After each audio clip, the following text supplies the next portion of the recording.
നമസ്കാരം. 2006 നടന്ന ഒരു യഥാർത്ഥ സംഭവത്തെ അധികരിച്ചു വന്ന ചിത്രം ജാനേമൻ എന്ന സിനിമയ്ക്ക് ശേഷം ചിദംബരം സംവിധാനം ചെയ്ത് തിയേറ്ററിലെത്തിയ മഞ്ഞുമ്മൽ ബോയ്സ്. സിനിമയെക്കുറിച്ച് പറയുന്നതിന് മുന്നേ ഒരു കാര്യം, ഈ അടുത്ത കാലത്ത് കണ്ടതിൽ ഗംഭീരമായ ഒരു ട്രെയിലറായിരുന്നു മഞ്ഞുമ്മൽ ബോയ്സിൻ്റേത്. സിനിമ എന്താണ് പറയാൻ പോകുന്നത് എന്നുള്ളതും അതിനൊപ്പം പ്രേക്ഷകനെ തിയേറ്ററിലേക്ക് ആകർഷിക്കുന്ന ഒരു ട്രെയിലർ കൂടിയായിരുന്നു. എന്തായാലും ഈ വർഷത്തെ ഫെബ്രുവരി മാസം കൊള്ളാം. ഓരോ ആഴ്ചയും കിടിലൻ സിനിമകളാണല്ലോ വരുന്നത്. അപ്പോൾ ഇന്നത്തെ വീഡിയോയിൽ മഞ്ഞുമ്മൽ ബോയ്സിനെ കുറിച്ച്. കൊച്ചിയിലെ ഒരു കൂട്ടം ചെറുപ്പക്കാർ കൊടൈക്കനാലിൽ ടൂർ പോകുന്നതാണ് സിനിമയുടെ പശ്ചാത്തലം എന്നത്. അങ്ങനെ യാത്രക്കിടയിൽ ഗുണ കേവ്സിന്റെ റെസ്ട്രിക്റ്റഡ് ഏരിയയിൽ പോകുന്നതും അപ്രതീക്ഷിതമായി നടക്കുന്ന ഒരു സംഭവത്തെയുമാണ് സിനിമ ഫോക്കസ് ചെയ്യുന്നത്. ശേഷം എന്തായാലും തിയേറ്ററിൽ കണ്ടു തന്നെ അറിയാം. സർവൈവൽ ത്രില്ലർ എന്ന് പറയുമ്പോൾ അതിൻ്റെ ഒരു സ്ട്രക്ചർ എങ്ങനെയായിരിക്കാം എന്നത് നമുക്ക് ഏകദേശം ഊഹിക്കാവുന്നതാണ്. മഞ്ഞുമ്മൽ ബോയ്സിലെത്തുമ്പോൾ പ്രത്യേകിച്ച് നടന്ന സംഭവം കൂടെയാണ് സ്ക്രീനിൽ വരുന്നത്. സിനിമ കഴിഞ്ഞ് തിയേറ്ററിൽ നിന്ന് ഇറങ്ങുമ്പോൾ സർവൈവൽ ത്രില്ലറുകൾക്ക് ഒരു ബെഞ്ച് മാർക്ക് കൊണ്ടുവരാൻ മഞ്ഞുമ്മൽ ബോയ്സിന് കഴിഞ്ഞിട്ടുണ്ട് എന്ന് തന്നെയാണ് എനിക്ക് തോന്നിയത്. ടെക്നിക്കൽ മികവും ഗംഭീര പ്രകടനങ്ങളുമായി കാണികളെയും ആ സ്പേസിൽ എത്തിക്കുന്ന ചിദംബരത്തിൻ്റെ സംവിധാന മികവിൽ കൈയടിച്ച് തന്നെ തിയേറ്റർ വിടാനുള്ളത് ഈ സിനിമ സമ്മാനിക്കുന്നുമുണ്ട്. പ്രകടനത്തിലേക്ക് വന്നാൽ സുഭാഷ് എന്ന കഥാപാത്രമായാണ് ശ്രീനാഥ് ബാസി എത്തുന്നത്. അദ്ദേഹത്തിൻ്റെതായ ഒരു സ്റ്റൈലിൽ ആ കഥാപാത്രത്തെ രസകരമായി തന്നെ കൊണ്ടുപോയിട്ടുമുണ്ട്. രണ്ടാം പകുതിയിലെ പ്രകടനം പരിഗണിക്കുകയാണെങ്കിൽ ഇതുവരെ കണ്ട ശ്രീനാഥ് ബാസി പ്രകടനങ്ങളിൽ മികച്ചതിൽ ഒന്നായി തന്നെ പരിഗണിക്കാം. ആ കഥാപാത്രം അനുഭവിച്ചത് എന്ന നിലയിൽ കാണികളെയും കൊണ്ടുവരിക എന്നത് ചില്ലറ കാര്യമല്ല. അതിൽ ശ്രീനാഥ് ബാസി പൂർണ്ണമായും വിജയിച്ചിട്ടുമുണ്ട്.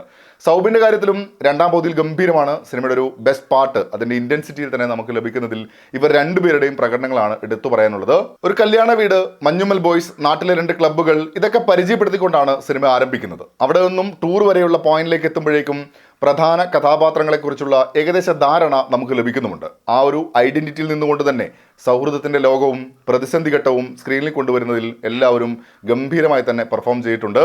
അവരുടെ സൗഹൃദം സെറ്റ് ചെയ്യുന്നതിൽ, പിന്നീടുള്ള സിറ്റുവേഷനിൽ വൈകാരിക നിമിഷങ്ങൾ ഇൻറ്റൻസ് ആക്കുന്നതിലും പ്രകടനം പ്രധാന പങ്ക് തന്നെ വഹിച്ചിട്ടുണ്ട്. ദീപക് പർമോളിൻ്റെ ആ ഒരു ബോഡി ലാംഗ്വേജ് ഒക്കെ മികച്ചതായി അനുഭവപ്പെട്ടു. സെക്കൻഡ് ഹാഫിൽ ബാലു കരയുന്ന സീനൊക്കെ കിടലായിരുന്നു. ഡ്രൈവറിൻ്റെ വേഷത്തിലെത്തുന്ന ഖാലിദ് റഹ്മാൻ നന്നായി തന്നെ ആ റോള് ചെയ്തിട്ടുണ്ട്. അതുപോലെ ജീൻ പോൾ ലാൽ, അഭിറാം രാധാകൃഷ്ണൻ, ഗണപതി, ചന്തു സലിംകുമാർ, അരുൺ കുര്യൻ, വിഷ്ണു രഘു തുടങ്ങിയവരൊക്കെയാണ് ആ ഗാങ്ങിലെ മറ്റ് കഥാപാത്രങ്ങളായിട്ടെത്തുന്നത്. എല്ലാവരും നല്ല രസമായി തന്നെ അവർ റോളുകൾ ചെയ്തിട്ടുണ്ട്. പോലീസ് റോളിൽ വന്നവരും കിടലിനായി തന്നെ ചെയ്തിട്ടുണ്ട്. ഗണപതിയാണ് ചിത്രത്തിന്റെ കാസ്റ്റിംഗ് ഡയറക്ടർ. അത് തീർച്ചയായും പരാമർശിക്കേണ്ടതാണ്. പെർഫെക്റ്റ് കാസ്റ്റിംഗ് എന്ന നിലയിൽ തന്നെയാണ് ഓരോ കഥാപാത്രങ്ങളും എടുത്താലും ഫീൽ ചെയ്യുന്നത്. ടെക്നിക്കൽ സൈഡിൽ ഒരു ഗംഭീര തിയേറ്റർ അനുഭവം സമ്മാനിക്കുന്നതിൽ മെൻഷൻ ചെയ്യേണ്ടുന്ന കുറച്ച് പേരുകളുണ്ട്. Production designer Ajayan Chalissery. ആ ഗുഹയും അതിനകത്തെ സംഭവങ്ങളും അത്രയും ഗംഭീരമായി തന്നെ കൊണ്ടുവന്നിട്ടുണ്ട്. ഒറിജിനൽ ഏതാണ് സെറ്റ് ഏതാണ് എന്നൊരു ഘട്ടത്തിലും തോന്നിപ്പിക്കാതെ പക്ക ഒറിജിനൽ ഫീലിൽ ആ ഇടങ്ങളൊക്കെ സ്ക്രീനിൽ കാണാൻ സാധിക്കും.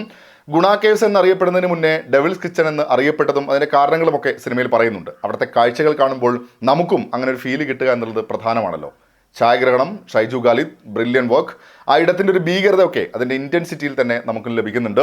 ഇരുട്ടും മഴയും വെളിച്ചവും ഒക്കെയായി അതിൻ്റെ ഡെപ്തിൽ തന്നെ സ്ക്രീനിൽ കാണാം. സംഗീതം സുഷിൻ ശ്യാം. ടൂറിൻ്റെ ആഘോഷവും അതിൻ്റെ സന്തോഷവും നിറഞ്ഞു നിന്ന ഇടത്തു നിന്നുള്ള സിനിമയുടെ ഒരു ഷിഫ്റ്റ് ഉണ്ട്. സുഷിൻ അത് സ്മൂത്തായി തന്നെ കൊണ്ടുപോകുന്നുണ്ട്. സെക്കൻഡ് ഹാഫിൽ അത് സെറ്റ് ചെയ്യുന്ന മൂഡും ഗംഭീരമായിരുന്നു. എഡിറ്റിംഗ് വിവേക് ഹർഷൻ.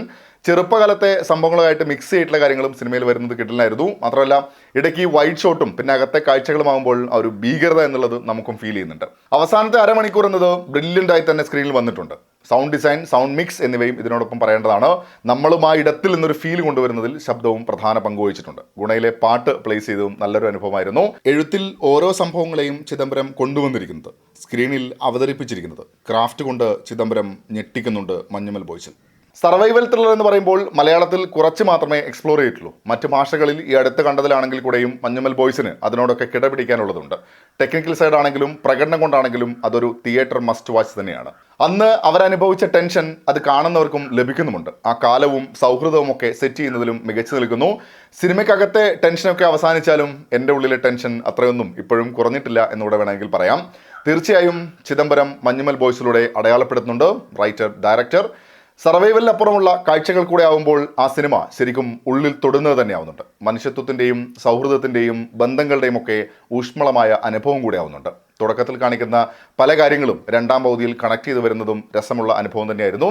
ചുരുക്കി പറഞ്ഞാൽ തിയേറ്ററിൽ തന്നെ കാണേണ്ടുന്ന ഒരു കിടിലൻ സിനിമ. തീർച്ചയായും റെക്കമെൻഡ് ചെയ്യുന്നു. നിങ്ങളും ഈ സിനിമ കണ്ടിട്ടുണ്ടെങ്കിൽ അഭിപ്രായങ്ങൾ കമൻറ്റ് ബോക്സിൽ പങ്കുവെക്കുന്നു.